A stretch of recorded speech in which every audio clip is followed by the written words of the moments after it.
Hello, my name's Amelia Gifford, and this is my customer need pitch. So, the problem that I identified was help me go to the gym. I feel like this is a really common problem. It's especially in our forefront right now because of January and New Year's resolutions. And we see the idea of wanting to get in better physical health and have better physical shape and mental health in a lot of the forefront of our minds. And it's a lot of things that a lot of people struggle with.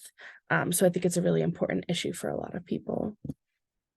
So some of the pains and gains that I identified, to start with the pains, gym memberships and at-home equipment can be very expensive, and especially for people who are trying to save money, that can kind of fall to the background as not like a top priority when you're paying monthly or have like a big one-time fee of an at-home equipment piece.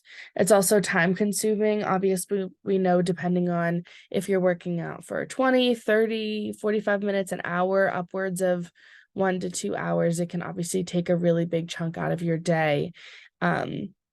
Obviously, this can be a little bit mitigated with at-home equipment, but if you have to take time to walk or drive or take public transportation to the gym, that's a lot of time. You also have to shower and you have to get ready. So going to the gym is a big time chunk out of people's day that I think prevents a lot of people from taking that initiative to go. Going to the gym can also be very anxiety inducing, especially if you are a new person going to the gym. You don't really know what you're doing. You feel inexperienced. You're not most comfortable with yourself physically or your abilities to do the correct form or run the fastest or run the longest. It can be really anxiety inducing. And I think that that's another reason why a lot of people don't go to the gym, even though they have the urge to, is because of that anxiety. On the flip side, we obviously have some really strong gains. A lot of people are motivated by having better physical health, whether that means the way that you want to look in the mirror or having lower risks of certain diseases or being able to like move better, having better flexibility, any of these things, better endurance, any of these things that we see that are like kind of on the top of people's lists of like big goals of theirs. We now are very familiar with how important mental health is, and going to the gym and being physically active is a very big part of that. A lot of people use going to the gym as a way to de-stress and really take time for themselves and reflect on things. And I think that that's something that really gets a lot of people motivated. Another factor is the socialization. A lot of us go with friends, family members, loved ones. We also make friends at the gym. We meet partners.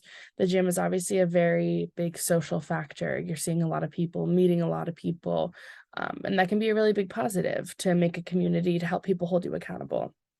So I think that that's also a potential gain. For some potential how might we statements, I have how might we decrease typical prices associated with gym memberships and equipment?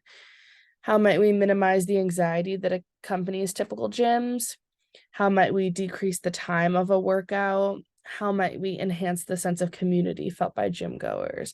I think that if we address these, we can really get to the root of the problem of why some people, even though they might be really motivated and really want to go to the gym, like what's preventing them from doing that. So I think solving one or a few or all of these problems can really like get to the root of that problem. And thank you.